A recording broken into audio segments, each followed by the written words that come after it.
ಚಾಮರಾಜನಗರದ ಸೋಮವಾರಪೇಟೆ ರಸ್ತೆಯಲ್ಲಿ bike wheeling ಮಾಡಿ ಹುಚ್ಚಾಟವನ್ನ ಮೆರೆದಿದ್ದ ಇಬ್ಬರು ಯುವಕರ ಮೇಲೆ ಚಾಮರಾಜನಗರ ಸಂಚಾರ ಠಾಣೆ ಪೊಲೀಸರು ಕೇಸ್ ದಾಖಲಿಸಿದ್ದಾರೆ. ಚಾಮರಾಜನಗರ ಗಾಳಿಪುರ ನಿವಾಸಿ ರಹೀಂ ಹಾಗೂ ಅಬ್ದುಲ್ ಸಿದ್ದಿಕಿ ಎಂಬುವರು ವೀಲಿಂಗ್ ಮಾಡಿದಂತಹ ಯುವಕರು. ನೀವು ಕೂಡ ದೃಶ್ಯಾವಳಿಗಳಲ್ಲಿ ಗಮನಿಸ್ತಾ ಇರಬಹುದು. ವೀಲಿಂಗ್ ಅನ್ನ ಮಾಡ್ತಾ ಇರುವಂತದ್ದು. ಹಾಗಾಗಿ ಆ ವಿಡಿಯೋ ಸಾಮಾಜಿಕ ಜಾಲತಾಣದಲ್ಲಿ ಹರಿಬಿಟ್ಟಿದ್ರು. ವೈರಲ್ ವಿಡಿಯೋವನ್ನ ಗಮನಿಸಿ ಚಾಮರಾಜನಗರ ಟ್ರಾಫಿಕ್ ಠಾಣೆ ಪೊಲೀಸರು ಈ ವೀಲಿಂಗ್ ಮಾಡಿದ ಯುವಕರನ್ನ ಪತ್ತೆ ಹಚ್ಚಿ ಬೈಕ್ ವಶಕ್ಕೆ ಪಡೆದುಕೊಂಡು ಕೇಸ್ ದಾಖಲಿಸಿದ್ದಾರೆ. ವೀಲಿಂಗ್ ಹುಚ್ಚಾಟವನ್ನ ಮೆರೆದಿದ್ರು ಇಬ್ಬರು ಯುವಕರು. ಸೋಮವಾರಪೇಟೆ ಬೈಪಾಸ್ ರಸ್ತೆಯಲ್ಲಿ ವೀಲಿಂಗ್ ಅನ್ನ ಮಾಡಲಾಗಿತ್ತು. ಚಾಮರಾಜನಗರದಲ್ಲಿ ಬೈಕ್ ವೀಲಿಂಗ್ ಹಾವಳಿ ದಿನನಿತ್ಯ ಕೂಡ ಹೆಚ್ಚಾಗ್ತಾ ಇದೆ.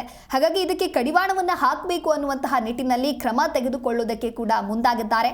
ವೈರಲ್ ವಿಡಿಯೋವನ್ನ ಗಮನಿಸಿ ಚಾಮರಾಜನಗರ ಟ್ರಾಫಿಕ್ ಠಾಣೆ ಪೊಲೀಸರು ಈ ವೀಲಿಂಗ್ ಮಾಡಿದ ಯುವಕರನ್ನ ಪತ್ತೆ ಹಚ್ಚಿದ್ದಾರೆ.